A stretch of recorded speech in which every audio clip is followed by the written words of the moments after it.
The Art of War by Sun Tzu. Chapter 1. Laying Plans. The art of war is of vital importance to the state. It is a matter of life and death, a road either to safety or to ruin. Hence it is a subject of inquiry which can on no account be neglected. The art of war, then, is governed by 5 constant factors, to be taken into account in one's deliberations when seeking to determine the conditions obtaining in the field. These are the moral law, heaven, earth, the commander, method, and discipline. The moral law causes the people to be in complete accord with their ruler, so that they will follow him, regardless of their lives, undismayed by any danger. Heaven signifies night and day, cold and heat, times and seasons.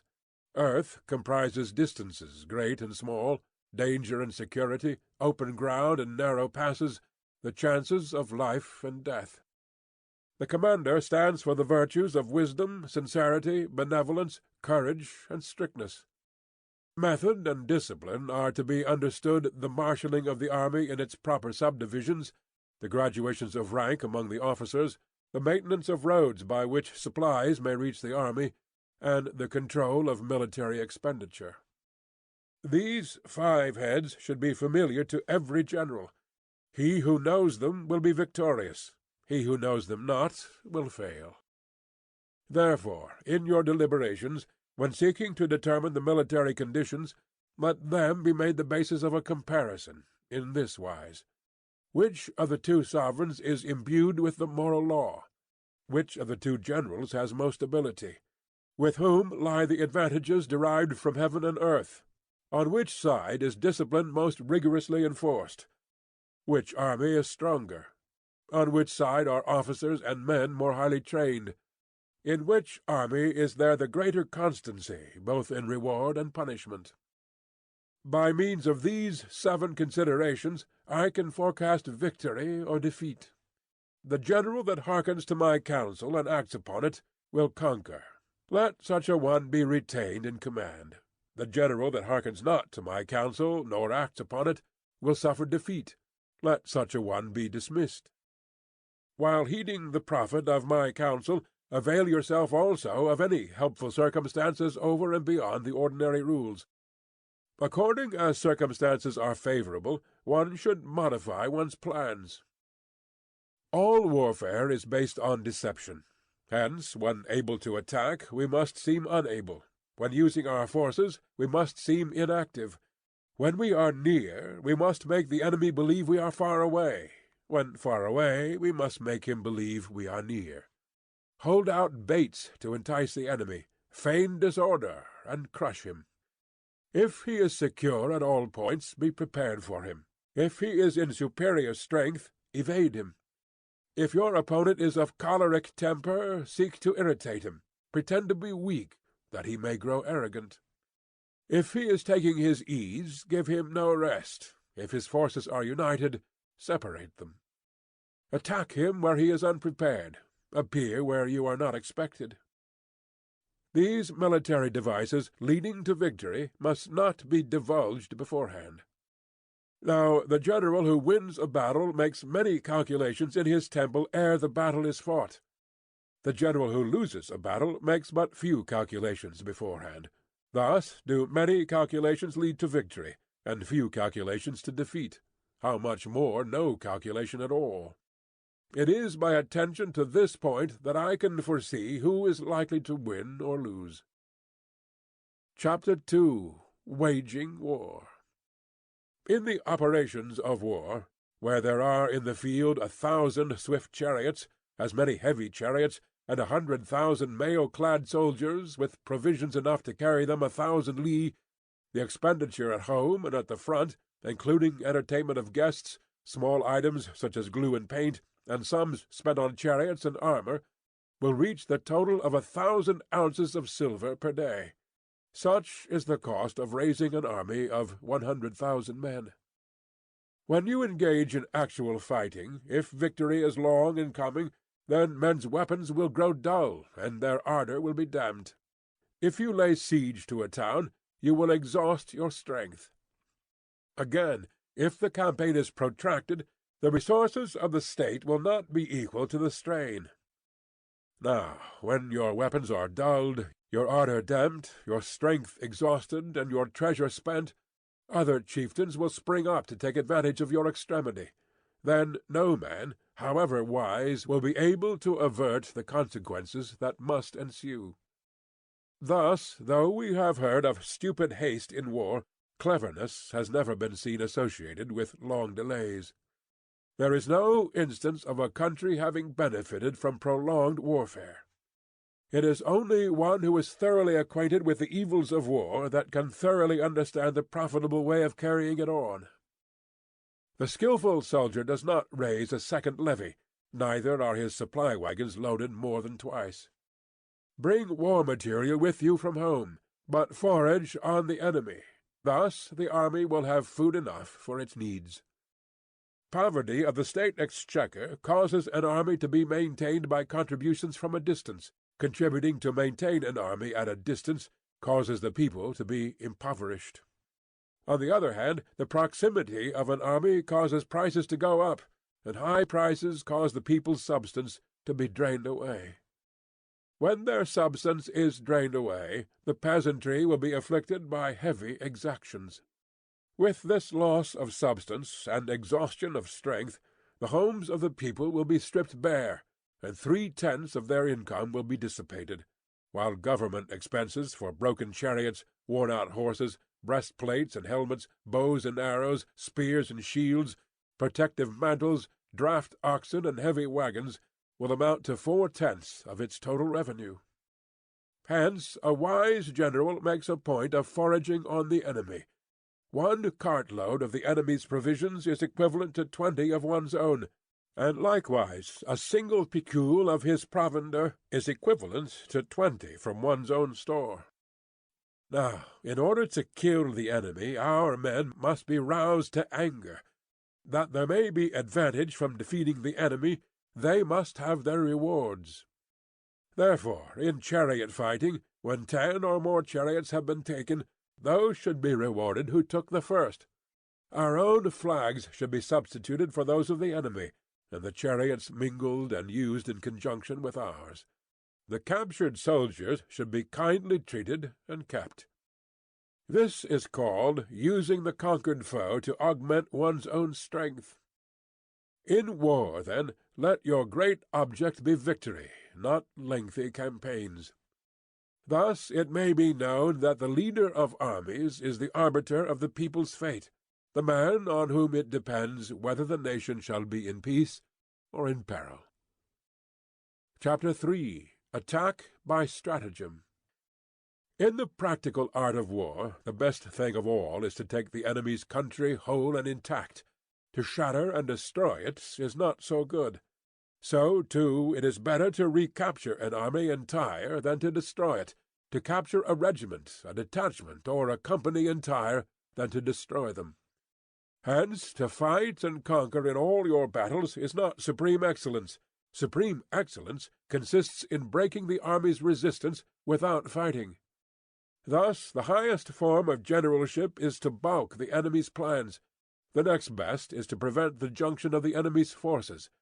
The next in order is to attack the enemy's army in the field, and the worst policy of all is to besiege walled cities. The rule is not to besiege walled cities, if it can possibly be avoided. The preparation of mantlets, movable shelters, and various implements of war will take up to 3 whole months, and the piling up of mounds over against the walls will take 3 months more. The general, unable to control his irritation, will launch his men to the assault like swarming ants, with the result that 1/3 of his men are slain, while the town still remains untaken. Such are the disastrous effects of a siege. Therefore, the skilful leader subdues the enemy's troops without any fighting. He captures their cities without laying siege to them. He overthrows their kingdom without lengthy operations in the field. With his forces intact, he will dispute the mastery of the empire, and thus, without losing a man, his triumph will be complete. This is the method of attacking by stratagem. It is the rule in war, if our forces are 10 to the enemy's 1, to surround him; if 5 to 1, to attack him; if twice as numerous, to divide our army into 2. If equally matched, we can offer battle; if slightly inferior in numbers, we can avoid the enemy; if quite unequal in every way, we can flee from him. Hence, though an obstinate fight may be made by a small force, in the end it must be captured by a larger force. Now the general is the bulwark of the state. If the bulwark is complete at all points, the state will be strong; if the bulwark is defective, the state will be weak. There are 3 ways in which a ruler can bring misfortune upon his army. 1. By commanding the army to advance or to retreat, being ignorant of the fact that it cannot obey. This is called hobbling the army. 2. By attempting to govern an army in the same way as he administers a kingdom, being ignorant of the conditions which obtain in an army. This causes restlessness in the soldiers' minds. 3. By employing the officers of his army without discrimination, through ignorance of the military principle of adaptation to circumstances. This shakes the confidence of the soldiers. But when the army is restless and distrustful, trouble is sure to come from the other feudal princes. This is simply bringing anarchy into the army and flinging victory away. Thus we may know that there are 5 essentials for victory. He will win who knows when to fight and when not to fight. He will win who knows how to handle both superior and inferior forces. He will win whose army is animated by the same spirit throughout all its ranks. He will win who, prepared himself, waits to take the enemy unprepared. He will win who has military capacity, and is not interfered with by the sovereign. Hence the saying, "If you know the enemy, and know yourself, you need not fear the result of 100 battles. If you know yourself but not the enemy, for every victory gained you will also suffer a defeat. If you know neither the enemy nor yourself, you will succumb in every battle." Chapter 4. Tactical Dispositions. The good fighters of old first put themselves beyond the possibility of defeat, and then waited for an opportunity of defeating the enemy. To secure ourselves against defeat lies in our own hands, but the opportunity of defeating the enemy is provided by the enemy himself. Thus the good fighter is able to secure himself against defeat, but cannot make certain of defeating the enemy. Hence the saying, "One may know how to conquer without being able to do it." Security against defeat implies defensive tactics. Ability to defeat the enemy means taking the offensive. Standing on the defensive indicates insufficient strength; attacking, a superabundance of strength. The general who is skilled in defence hides in the most secret recesses of the earth. He who is skilled in attack flashes forth from the topmost heights of heaven. Thus, on the one hand, we have ability to protect ourselves; on the other, a victory that is complete. To see victory only when it is within the ken of the common herd is not the acme of excellence. Neither is it the acme of excellence if you fight and conquer, and the whole empire says, "Well done." To lift an autumn hair is no sign of great strength. To see the sun and moon is no sign of sharp sight. To hear the noise of thunder is no sign of a quick ear. What the ancients called a clever fighter is one who not only wins, but excels in winning with ease. Hence his victories bring him neither reputation for wisdom nor credit for courage. He wins his battles by making no mistakes. Making no mistakes is what establishes the certainty of victory, for it means conquering an enemy that is already defeated. Hence the skilful fighter puts himself into a position which makes defeat impossible, and does not miss the moment for defeating the enemy. Thus it is that in war the victorious strategist only seeks battle after the victory has been won, whereas he who is destined to defeat first fights and afterwards looks for victory. The consummate leader cultivates the moral law, and strictly adheres to method and discipline. Thus it is in his power to control success. In respect of military method, we have, firstly, measurement, secondly, estimation of quantity, thirdly, calculation, fourthly, balancing of chances, fifthly, victory. Measurement owes its existence to earth, estimation of quantity to measurement, calculation to estimation of quantity, balancing of chances to calculation, and victory to balancing of chances. A victorious army opposed to a routed one is as a pound's weight placed in the scale against a single grain. The onrush of a conquering force is like the bursting of pent-up waters into a chasm of 1,000 fathoms deep. Chapter 5. Energy. The control of a large force is the same principle as the control of a few men. It is merely a question of dividing up their numbers. Fighting with a large army under your command is nowise different from fighting with a small one. It is merely a question of instituting signs and signals. To ensure that your whole host may withstand the brunt of the enemy's attack and remain unshaken, this is effected by manoeuvres, direct and indirect. That the impact of your army may be like a grindstone dashed against an egg, this is effected by the science of weak points and strong. In all fighting, the direct method may be used for joining battle, but indirect methods will be needed in order to secure victory. Indirect tactics, efficiently applied, are inexhaustible as heaven and earth, unending as the flow of rivers and streams. Like the sun and moon, they end, but to begin anew. Like the 4 seasons, they pass away to return once more. There are not more than 5 musical notes, yet the combinations of these 5 give rise to more melodies than can ever be heard. There are not more than 5 primary colors, blue, yellow, red, white, and black, yet in combination they produce more hues than can ever be seen. There are not more than 5 cardinal tastes, sour, acrid, salt, sweet, bitter, yet combinations of them yield more flavors than can ever be tasted. In battle there are not more than 2 methods of attack, the direct and the indirect, yet these 2 in combination give rise to an endless series of manoeuvres. The direct and the indirect lead on to each other in turn. It is like moving in a circle. You never come to an end. Who can exhaust the possibilities of their combination? The onset of troops is like the rush of a torrent, which will even roll stones along in its course. The quality of decision is like the well-timed swoop of a falcon, which enables it to strike and destroy its victim. Therefore, the good fighter will be terrible in his onset, and prompt in his decision. Energy may be likened to the bending of a crossbow, decision to the releasing of a trigger. Amid the turmoil and tumult of battle there may be seeming disorder, and yet no real disorder at all. Amid confusion and chaos your array may be without head or tail, yet it will be proof against defeat.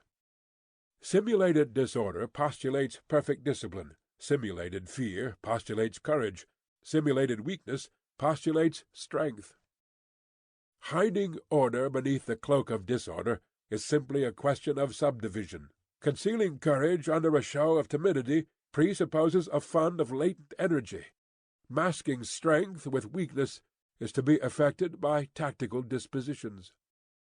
Thus one who is skilful at keeping the enemy on the move maintains deceitful appearances, according to which the enemy will act. He sacrifices something, that the enemy may snatch at it. By holding out baits he keeps him on the march, then with a body of picked men he lies in wait for him. The clever combatant looks to the effect of combined energy, and does not require too much from individuals. Hence his ability to pick out the right men, and utilize combined energy. When he utilizes combined energy, his fighting men become, as it were, like unto rolling logs or stones. For it is the nature of a log or stone to remain motionless on level ground, and to move on when on a slope. If four-cornered, to come to a standstill, but if round-shaped, to go rolling down. Thus the energy developed by good fighting men is as the momentum of a round stone rolled down a mountain thousands of feet in height. So much on the subject of energy. Chapter 6. Weak Points and Strong. Whoever is first in the field and awaits the coming of the enemy will be fresh for the fight. Whoever is second in the field and has to hasten to battle will arrive exhausted. Therefore the clever combatant imposes his will on the enemy, but does not allow the enemy's will to be imposed on him. By holding out advantages to him, he can cause the enemy to approach of his own accord, or, by inflicting damage, he can make it impossible for the enemy to draw near. If the enemy is taking his ease, he can harass him. If well supplied with food, he can starve him out. If quietly encamped, he can force him to move. Appear at points which the enemy must hasten to defend. March swiftly to places where you are not expected. An army may march great distances without distress if it marches through country where the enemy is not. You can be sure of succeeding in your attacks if you only attack places which are undefended. You can assure the safety of your defence if you only hold positions that cannot be attacked. Hence, that general is skilful in attack whose opponent does not know what to defend, and he is skilful in defence whose opponent does not know what to attack. O divine art of subtlety and secrecy! Through you we learn to be invisible, through you inaudible, and hence we can hold the enemy's fate in our hands. You may advance and be absolutely irresistible if you make for the enemy's weak points. You may retire and be safe from pursuit if your movements are more rapid than those of the enemy. If we wish to fight, the enemy can be forced to an engagement even though he be sheltered behind a high rampart and a deep ditch. All we need do is attack some other place that he will be obliged to relieve. If we do not wish to fight, we can prevent the enemy from engaging us even though the lines of our encampment may be merely traced out on the ground. All we need do is to throw something odd and unaccountable in his way. By discovering the enemy's dispositions and remaining invisible ourselves, we can keep our forces concentrated, while the enemy's must be divided. We can form a single united body, while the enemy must split up into fractions. Hence there will be a whole pitted against separate parts of a whole, which means that we shall be many to the enemy's few. If we are able thus to attack an inferior force with a superior one, our opponents will be in dire straits. The spot where we intend to fight must not be made known, for then the enemy will have to prepare against a possible attack at several different points, and his forces being thus distributed in many directions, the numbers we shall have to face at any given point will be proportionately few. For should the enemy strengthen his van, he will weaken his rear. Should he strengthen his rear, he will weaken his van. Should he strengthen his left, he will weaken his right. Should he strengthen his right, he will weaken his left. If he sends reinforcements everywhere, he will everywhere be weak. Numerical weakness comes from having to prepare against possible attacks, numerical strength from compelling our adversary to make these preparations against us. Knowing the place and the time of the coming battle, we may concentrate from the greatest distances in order to fight. But if neither time nor place be known, then the left wing will be impotent to succor the right equally impotent to succor the left, the van unable to relieve the rear, or the rear to support the van. How much more so if the furthest portions of the army are anything under 100 li apart, and even the nearest are separated by several li. Though, according to my estimate, the soldiers of Yue exceed our own in number, that shall advantage them nothing in the matter of victory. I say, then, that victory can be achieved. Though the enemy be stronger in numbers, we may prevent him from fighting, scheme so as to discover his plans and the likelihood of their success, rouse him and learn the principle of his activity or inactivity, force him to reveal himself, so as to find out his vulnerable spots. Carefully compare the opposing army with your own, so that you may know where strength is superabundant and where it is deficient. In making tactical dispositions, the highest pitch you can attain is to conceal them. Conceal your dispositions, and you will be safe from the prying of the subtlest spies, from the machinations of the wisest brains. How victory may be produced for them out of the enemy's own tactics, that is what the multitude cannot comprehend. All men can see the tactics whereby I conquer, but what none can see is the strategy out of which victory is evolved. Do not repeat the tactics which have gained you one victory, but let your methods be regulated by the infinite variety of circumstances. Military tactics are like unto water, for water in its natural course runs away from high places, and hastens downwards. So in war, the way is to avoid what is strong, and to strike at what is weak. Water shapes its course according to the nature of the ground over which it flows. The soldier works out his victory in relation to the foe whom he is facing. Therefore, just as water retains no constant shape, so in warfare there are no constant conditions. He who can modify his tactics in relation to his opponent, and thereby succeed in winning, may be called a heaven-born captain. The 5 elements, water, fire, wood, metal, earth, are not always equally predominant. The 4 seasons make way for each other in turn. There are short days and long. The moon has its periods of waning and waxing. Chapter 7. Maneuvering. In war the general receives his commands from the sovereign.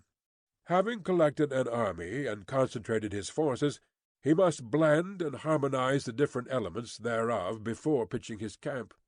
After that comes tactical manoeuvring, than which there is nothing more difficult. The difficulty of tactical manoeuvring consists in turning the devious into the direct, and the misfortune into gain. Thus, to take a long and circuitous route, after enticing the enemy out of the way, and those starting after him, to contrive to reach the goal before him, shows knowledge of the artifice of deviation. Manoeuvring with an army is advantageous; with an undisciplined multitude, most dangerous.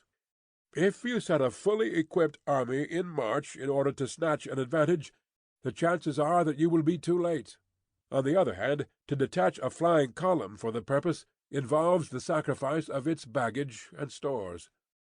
Thus, if you order your men to roll up their buff coats and make forced marches without halting day or night, covering double the usual distance at a stretch, doing 100 li in order to wrest an advantage, the leaders of all your 3 divisions will fall into the hands of the enemy. The stronger men will be in front, the jaded ones will fall behind, and on this plan only 1/10 of your army will reach its destination. If you march 50 li in order to outmaneuver the enemy, you will lose the leader of your first division, and only half your force will reach the goal.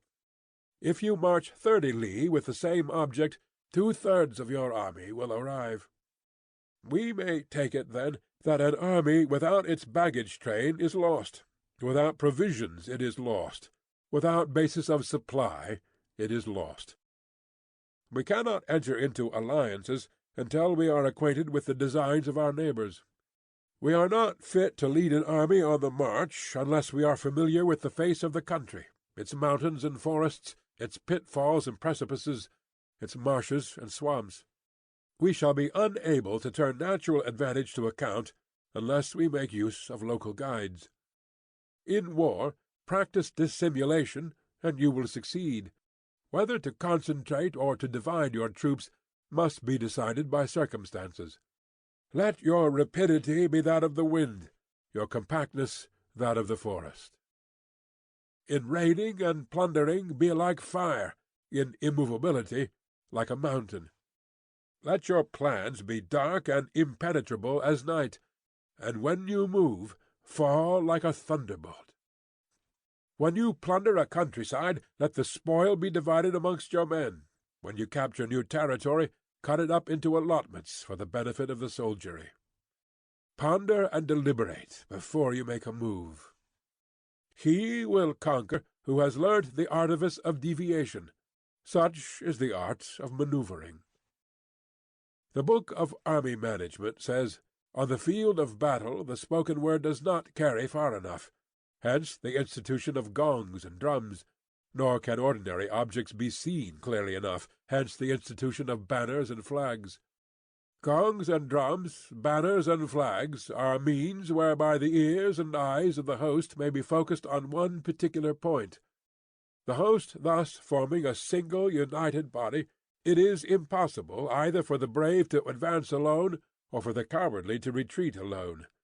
This is the art of handling large masses of men.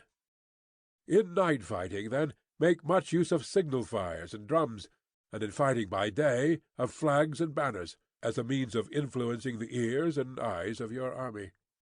A whole army may be robbed of its spirit. A commander-in-chief may be robbed of his presence of mind. Now, a soldier's spirit is keenest in the morning. By noonday it has begun to flag, and in the evening his mind is bent only on returning to camp. A clever general, therefore, avoids an army when its spirit is keen, but attacks it when it is sluggish and inclined to return. This is the art of studying moods. Disciplined and calm, to await the appearance of disorder and hubbub amongst the enemy, this is the art of retaining self-possession. To be near the goal while the enemy is still far from it, to wait at ease while the enemy is toiling and struggling, to be well fed while the enemy is famished, this is the art of husbanding one's strength. To refrain from intercepting an enemy whose banners are in perfect order, to refrain from attacking an army drawn up in calm and confident array, this is the art of studying circumstances. It is a military axiom not to advance uphill against the enemy, nor to oppose him when he comes downhill. Do not pursue an enemy who simulates flight. Do not attack soldiers whose temper is keen. Do not swallow bait offered by the enemy. Do not interfere with an army that is returning home. When you surround an army, leave an outlet free. Do not press a desperate foe too hard. Such is the art of warfare. Chapter 8. Variation in Tactics. In war, the general receives his commands from the sovereign, collects his army, and concentrates his forces. When in difficult country, do not encamp. In country where high roads intersect, join hands with your allies. Do not linger in dangerously isolated positions. In hemmed-in situations, you must resort to stratagem. In desperate position, you must fight. There are roads which must not be followed, armies which must not be attacked, towns which must not be besieged, positions which must not be contested, commands of the sovereign which must not be obeyed. The general who thoroughly understands the advantages that accompany variation of tactics knows how to handle his troops. The general who does not understand these may be well acquainted with the configuration of the country, yet he will not be able to turn his knowledge to practical account. So, the student of war who is unversed in the art of war, of varying his plans, even though he be acquainted with the 5 advantages, will fail to make the best use of his men. Hence, in the wise leader's plans, considerations of advantage and of disadvantage will be blended together. If our expectation of advantage be tempered in this way, we may succeed in accomplishing the essential part of our schemes. If, on the other hand, in the midst of difficulties we are always ready to seize an advantage, we may extricate ourselves from misfortune. Reduce the hostile chiefs by inflicting damage on them, and make trouble for them, and keep them constantly engaged. Hold out specious allurements, and make them rush to any given point. The art of war teaches us to rely not on the likelihood of the enemy's not coming, but on our own readiness to receive him, not on the chance of his not attacking, but rather on the fact that we have made our position unassailable. There are 5 dangerous faults which may affect a general: recklessness, which leads to destruction; cowardice, which leads to capture; a hasty temper, which can be provoked by insults; a delicacy of honor, which is sensitive to shame; over-solicitude for his men, which exposes him to worry and trouble. These are the 5 besetting sins of a general, ruinous to the conduct of war. When an army is overthrown and its leader slain, the cause will surely be found among these 5 dangerous faults. Let them be a subject of meditation. Chapter 9. The Army on the March. We come now to the question of encamping the army, and observing signs of the enemy. Pass quickly over mountains, and keep in the neighborhood of valleys. Camp in high places, facing the sun. Do not climb heights in order to fight. So much for mountain warfare. After crossing a river, you should get far away from it. When an invading force crosses a river in its onward march, do not advance to meet it in midstream. It will be best to let half the army get across, and then deliver your attack. If you are anxious to fight, you should not go to meet the invader near a river which he has to cross. Moor your craft higher up than the enemy, and facing the sun. Do not move upstream to meet the enemy. So much for river warfare. In crossing salt marshes, your sole concern should be to get over them quickly, without any delay. If forced to fight in a salt marsh, you should have water and grass near you, and get your back to a clump of trees. So much for operations in salt marshes. In dry, level country, take up an easily accessible position with rising ground to your right and on your rear, so that the danger may be in front, and safety lie behind. So much for campaigning in flat country. These are the 4 useful branches of military knowledge which enabled the Yellow Emperor to vanquish 4 several sovereigns. All armies prefer high ground to low, and sunny places to dark. If you are careful of your men and camp on hard ground, the army will be free from disease of every kind, and this will spell victory. When you come to a hill or a bank, occupy the sunny side, with the slope on your right rear. Thus you will at once act for the benefit of your soldiers, and utilize the natural advantages of the ground.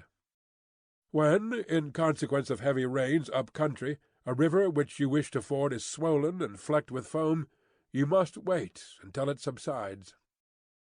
Country in which there are precipitous cliffs with torrents running between, deep natural hollows, confined places, tangled thickets, quagmires, and crevices, should be left with all possible speed, and not approached. While we keep away from such places, we should get the enemy to approach them. While we face them, we should let the enemy have them on his rear. If in the neighborhood of your camp there should be any hilly country, ponds surrounded by aquatic grass, hollow basins filled with reeds, or woods with thick undergrowth, they must be carefully routed out and searched, for these are places where men in ambush or insidious spies are likely to be lurking. When the enemy is close at hand and remains quiet, he is relying on the natural strength of his position. When he keeps aloof and tries to provoke a battle, he is anxious for the other side to advance. If his place of encampment is easy of access, he is tendering a bait. Movement amongst the trees of a forest shows that the enemy is advancing. The appearance of a number of screens in the midst of thick grass means that the enemy wants to make us suspicious. The rising of birds in their flight is the sign of an ambuscade. Startled beasts indicate that a sudden attack is coming. When there is dust rising in a high column, it is the sign of chariots advancing. When the dust is low, but spread over a wide area, it betokens the approach of infantry. When it branches out in different directions, it shows that parties have been sent to collect firewood. A few clouds of dust moving to and fro signify that the army is encamping. Humble words and increased preparations are signs that the enemy is about to advance. Violent language and driving forward, as if to attack, are signs that he will retreat. When the light chariots come out first and take up a position on the wings, it is a sign that the enemy is forming for battle. Peace proposals unaccompanied by a sworn covenant indicate a plot. When there is much running about and the soldiers fall into rank, it means that the critical moment has come. When some are seen advancing and some retreating, it is a lure. When the soldiers stand leaning on their spears, they are faint from want of food. If those who are sent to draw water begin by drinking themselves, the army is suffering from thirst. If the enemy sees an advantage to be gained and makes no effort to secure it, the soldiers are exhausted. If birds gather on any spot, it is unoccupied. Clamor by night betokens nervousness. If there is disturbance in the camp, the general's authority is weak. If the banners and flags are shifted about, sedition is afoot. If the officers are angry, it means that the men are weary. When an army feeds its horses with grain and kills its cattle for food, and when the men do not hang their cooking pots over the campfires, showing that they will not return to their tents, you may know that they are determined to fight to the death. The sight of men whispering together in small knots, or speaking in subdued tones, points to disaffection amongst the rank and file. Too frequent rewards signify that the enemy is at the end of his resources. Too many punishments betray a condition of dire distress. To begin by bluster, but afterwards to take fright at the enemy's numbers, shows a supreme lack of intelligence. When envoys are sent with compliments in their mouths, it is a sign that the enemy wishes for a truce. If the enemy's troops march up angrily and remain facing ours for a long time without either joining battle or taking themselves off again, the situation is one that demands great vigilance and circumspection. If our troops are no more in number than the enemy, that is amply sufficient. It only means that no direct attack can be made.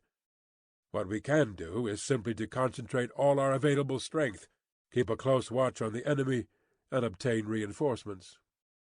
He who exercises no forethought, but makes light of his opponents, is sure to be captured by them.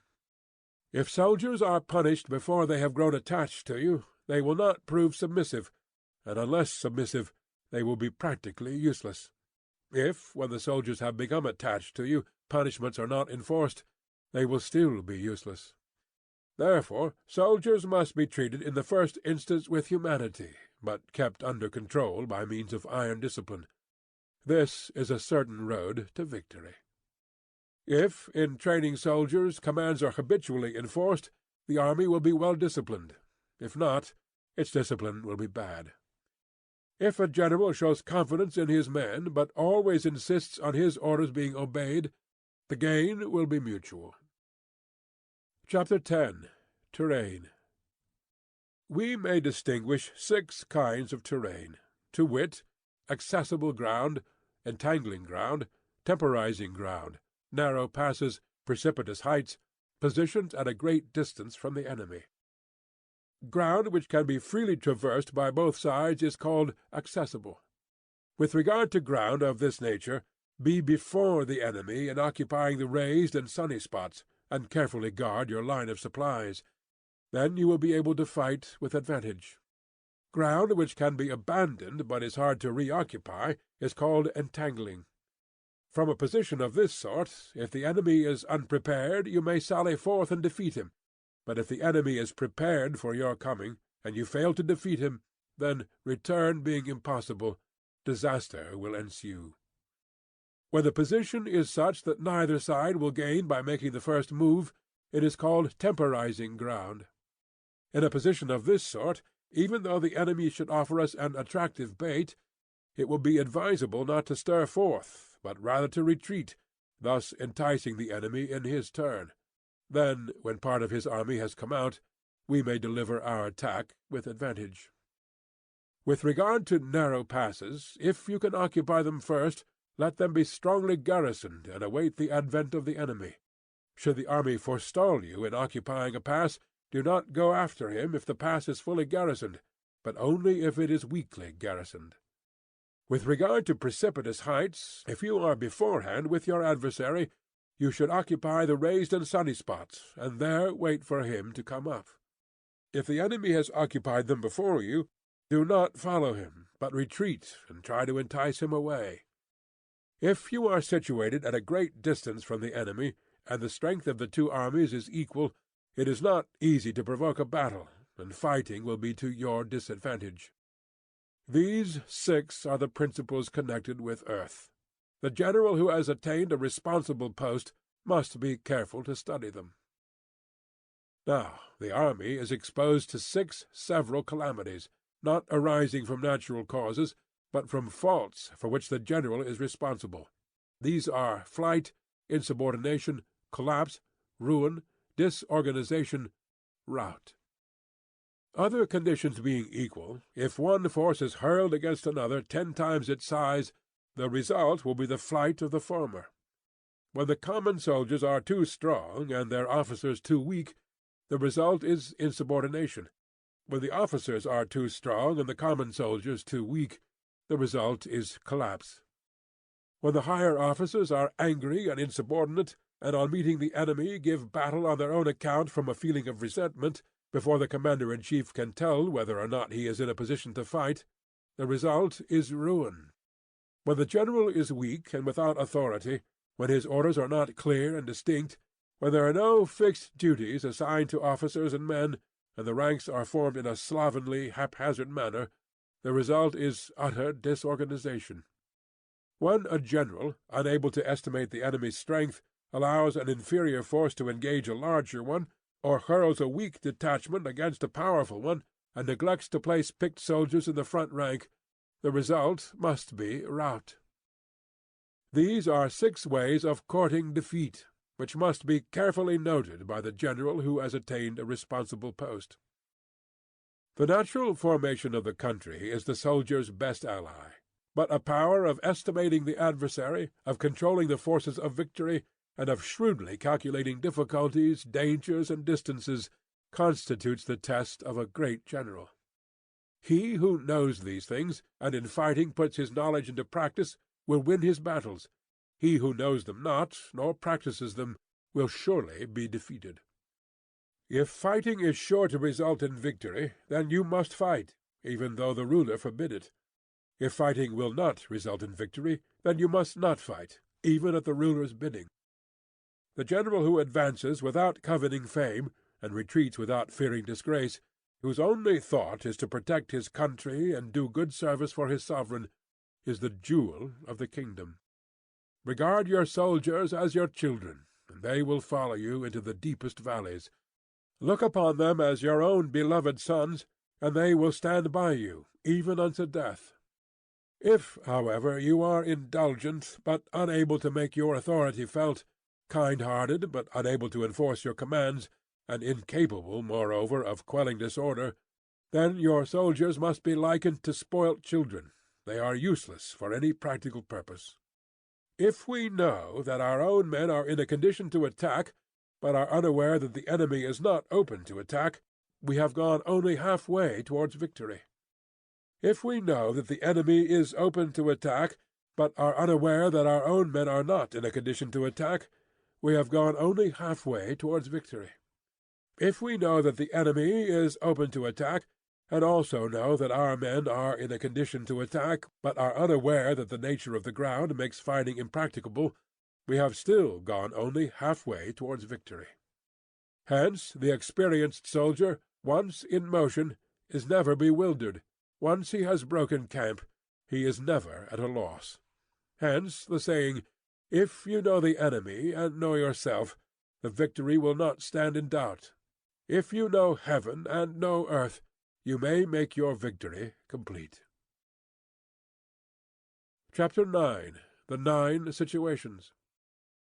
The art of war recognizes 9 varieties of ground: dispersive ground, facile ground, contentious ground, open ground, ground of intersecting highways, serious ground, difficult ground, hemmed-in ground, desperate ground. When a chieftain is fighting in his own territory, it is dispersive ground. When he has penetrated into hostile territory, but to no great distance, it is facile ground. Ground, the possession of which imports great advantage to either side, is contentious ground. Ground on which each side has liberty of movement is open ground. Ground which forms the key to 3 contiguous states, so that he who occupies it first has most of the empire at his command, is a ground of intersecting highways. When an army has penetrated into the heart of a hostile country, leaving a number of fortified cities in its rear, it is serious ground. Mountain forests, rugged steeps, marshes, and fens, all country that is hard to traverse, this is difficult ground. Ground which is reached through narrow gorges, and from which we can only retire by tortuous paths, so that a small number of the enemy would suffice to crush a large body of our men, this is hemmed-in ground. Ground on which we can only be saved from destruction by fighting without delay is desperate ground. On dispersive ground, therefore, fight not. On facile ground, halt not. On contentious ground, attack not. On open ground, do not try to block the enemy's way. On the ground of intersecting highways, join hands with your allies. On serious ground, gather in plunder. In difficult ground, keep steadily on the march. On hemmed-in ground, resort to stratagem. On desperate ground, fight. Those who were called skilful leaders of old knew how to drive a wedge between the enemy's front and rear, to prevent cooperation between his large and small divisions, to hinder the good troops from rescuing the bad, the officers from rallying their men. When the enemy's men were united, they managed to keep them in disorder. When it was to their advantage, they made a forward move. When otherwise, they stopped still. If asked how to cope with a great host of the enemy in orderly array and on the point of marching to the attack, I should say, begin by seizing something which your opponent holds dear. Then he will be amenable to your will. Rapidity is the essence of war. Take advantage of the enemy's unreadiness.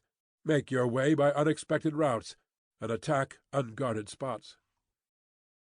The following are the principles to be observed by an invading force. The further you penetrate into a country, the greater will be the solidarity of your troops, and thus the defenders will not prevail against you. Make forays into fertile country, in order to supply your army with food. Carefully study the well-being of your men, and do not overtax them. Concentrate your energy, and hoard your strength. Keep your army continually on the move, and devise unfathomable plans. Throw your soldiers into positions whence there is no escape, and they will prefer death to flight. If they will face death, there is nothing they may not achieve. Officers and men alike will put forth their uttermost strength. Soldiers, when in desperate straits, lose the sense of fear. If there is no place of refuge, they will stand firm. If they are in hostile country, they will show a stubborn front. If there is no help for it, they will fight hard. Thus, without waiting to be marshalled, the soldiers will be constantly on the qui-vive. Without waiting to be asked, they will do your will. Without restrictions, they will be faithful. Without giving orders, they can be trusted.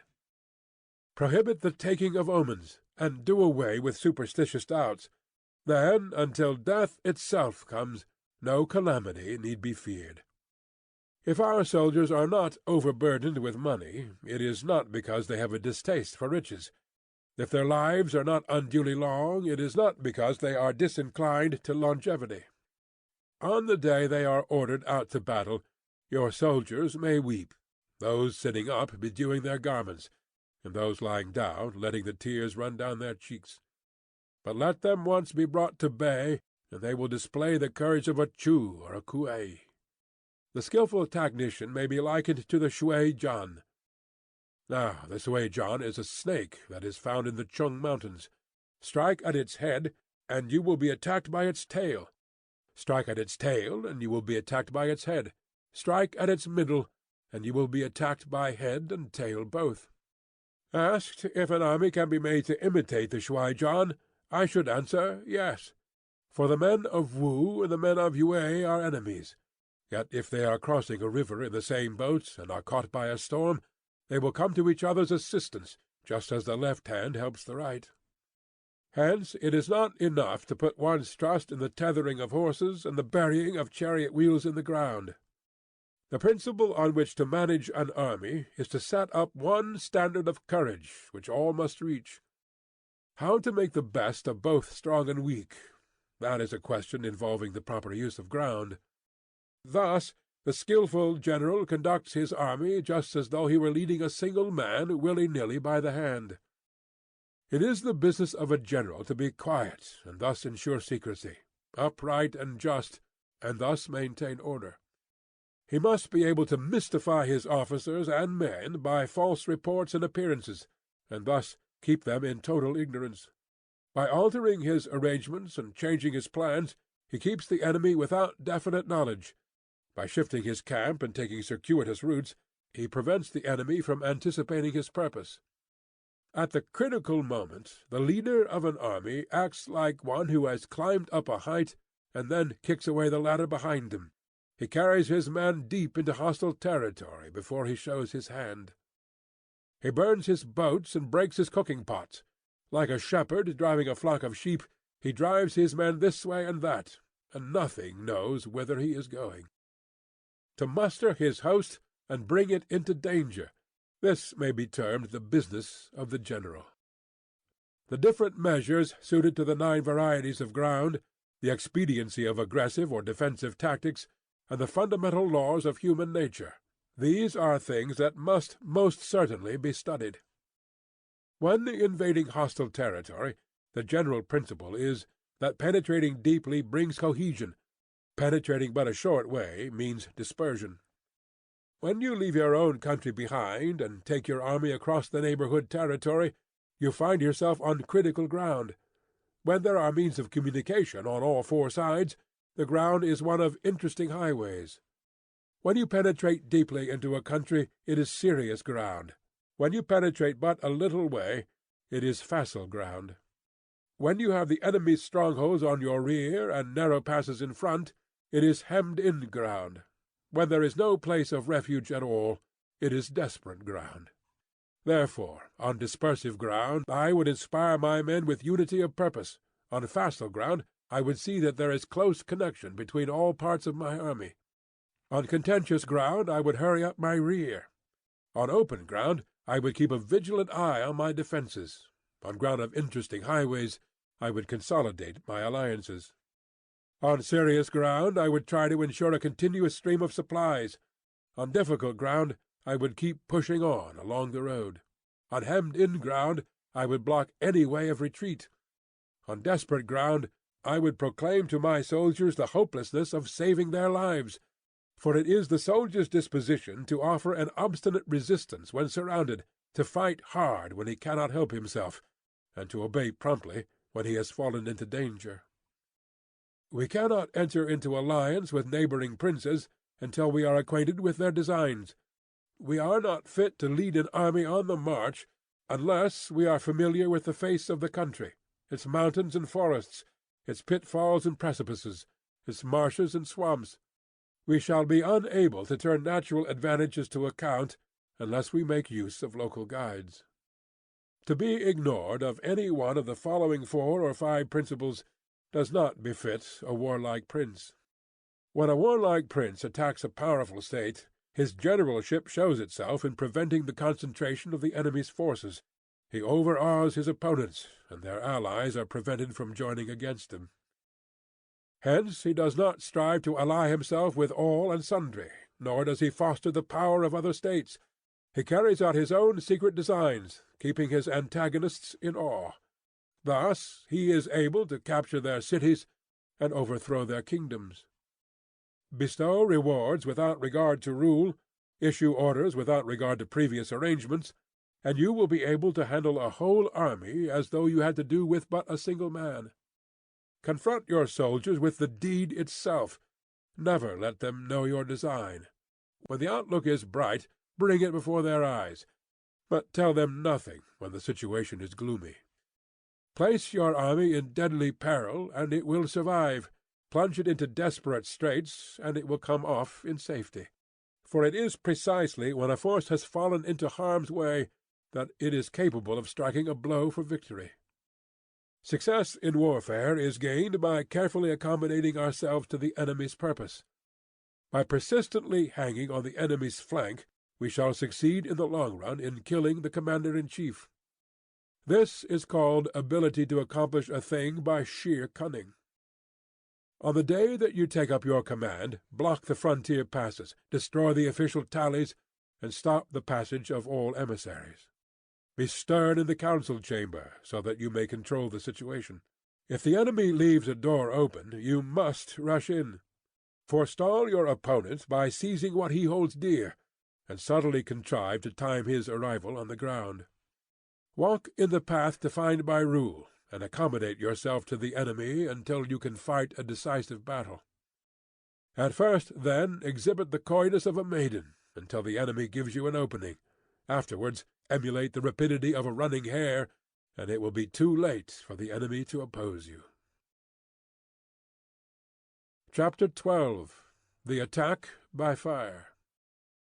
There are 5 ways of attacking with fire. The first is to burn soldiers in their camp. The second is to burn stores. The third is to burn baggage trains. The fourth is to burn arsenals and magazines. The fifth is to hurl dropping fire amongst the enemy. In order to carry out an attack, we must have means available. The material for raising fire should always be kept in readiness. There is a proper season for making attacks with fire, and special days for starting a conflagration. The proper season is when the weather is very dry. The special days are those when the moon is in the constellations of the sieve, the wall, the ring, or the crossbar, for these 4 are all days of rising wind. In attacking with fire, one should be prepared to meet 5 possible developments. When fire breaks out inside the enemy's camp, respond at once with an attack from without. If there is an outbreak of fire, but the enemy's soldiers remain quiet, bide your time and do not attack. When the force of the flames has reached its height, follow it up with an attack, if that is practicable. If not, stay where you are.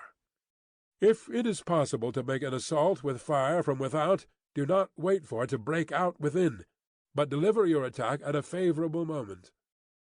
When you start a fire, be to windward of it. Do not attack from the leeward. A wind that rises in the daytime lasts long, but a night breeze soon falls. In every army, the 5 developments connected with fire must be known, the movements of the stars calculated, and a watch kept for the proper days. Hence, those who use fire as an aid to the attack show intelligence. Those who use water as an aid to the attack gain an accession of strength. By means of water, an enemy may be intercepted, but not robbed of all his belongings. Unhappy is the fate of one who tries to win his battles and succeed in his attacks without cultivating the spirit of enterprise, for the result is waste of time and general stagnation. Hence the saying, "The enlightened ruler lays his plans well ahead. The good general cultivates his resources." Move not unless you see an advantage. Use not your troops unless there is something to be gained. Fight not unless the position is critical. No ruler should put troops into the field merely to gratify his own spleen. No general should fight a battle simply out of pique. If it is to your advantage, make a forward move. If not, stay where you are. Anger may in time change to gladness. Vexation may be succeeded by content. But a kingdom that has once been destroyed can never come again into being, nor can the dead ever be brought back to life. Hence the enlightened ruler is heedful, and the good general full of caution. This is the way to keep a country at peace and an army intact.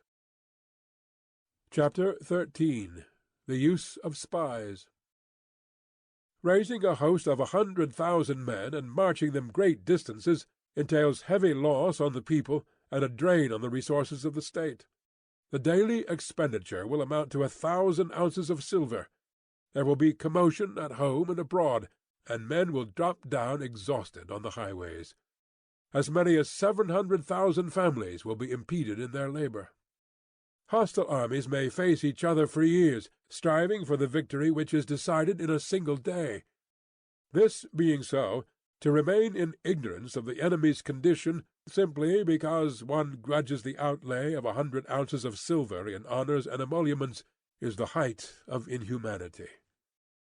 One who acts thus is no leader of men, no present help to his sovereign, no master of victory. Thus, what enables the wise sovereign and the good general to strike and conquer, and achieve things beyond the reach of ordinary men, is foreknowledge. Now this foreknowledge cannot be elicited from spirits. It cannot be obtained inductively from experience, nor by any deductive calculation. Knowledge of the enemy's dispositions can only be obtained from other men. Hence the use of spies, of whom there are 5 classes: local spies, inward spies, converted spies, doomed spies, surviving spies. When these 5 kinds of spy are all at work, none can discover the secret system. This is called divine manipulation of the threads. It is the sovereign's most precious faculty. Having local spies means employing the services of the inhabitants of a district. Having inward spies, making use of officials of the enemy. Having converted spies, getting hold of the enemy's spies and using them for your own purposes. Having doomed spies, doing certain things openly for purposes of deception, and allowing our spies to know of them and report them to the enemy. Surviving spies, finally, are those who bring back news from the enemy's camp. Hence it is that with none in the whole army are more intimate relations to be maintained than with spies. None should be more liberally rewarded. In no other business should greater secrecy be preserved. Spies cannot be usefully employed without a certain intuitive sagacity. They cannot be properly managed without benevolence and straightforwardness. Without subtle ingenuity of mind, one cannot make certain of the truth of their reports. Be subtle. Use your spies for every kind of business. If a secret piece of news is divulged by a spy before the time is ripe, he must be put to death, together with the man to whom the secret was told. Whether the object be to crush an army, to storm a city, or to assassinate an individual, it is always necessary to begin by finding out the names of the attendants, the aides de camp, and doorkeepers and sentries of the general in command. Our spies must be commissioned to ascertain these. The enemy's spies who have come to spy on us must be sought out, tempted with bribes, led away, and comfortably housed. Thus they will become converted spies and available for our service. It is through the information brought by the converted spy that we are able to acquire and employ local and inward spies.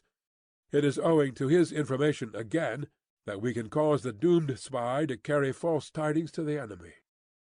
Lastly, it is by his information that the surviving spy can be used on appointed occasions. The end and aim of spying in all its 5 varieties is knowledge of the enemy, and this knowledge can only be derived, in the first instance, from the converted spy. Hence it is essential that the converted spy be treated with the utmost liberality. Of old, the rise of the Yin dynasty was due to Yi Chi, who had served under K'ziya. Likewise, the rise of the Chow dynasty was due to Lu Ya, who had served under the Yin. Hence it is only the enlightened ruler and the wise general who will use the highest intelligence of the army for purposes of spying, and thereby they achieve great results. Spies are a most important element in war, because on them depends an army's ability to move. End of The Art of War, by Sun Tzu. Read by Bob Neufeld.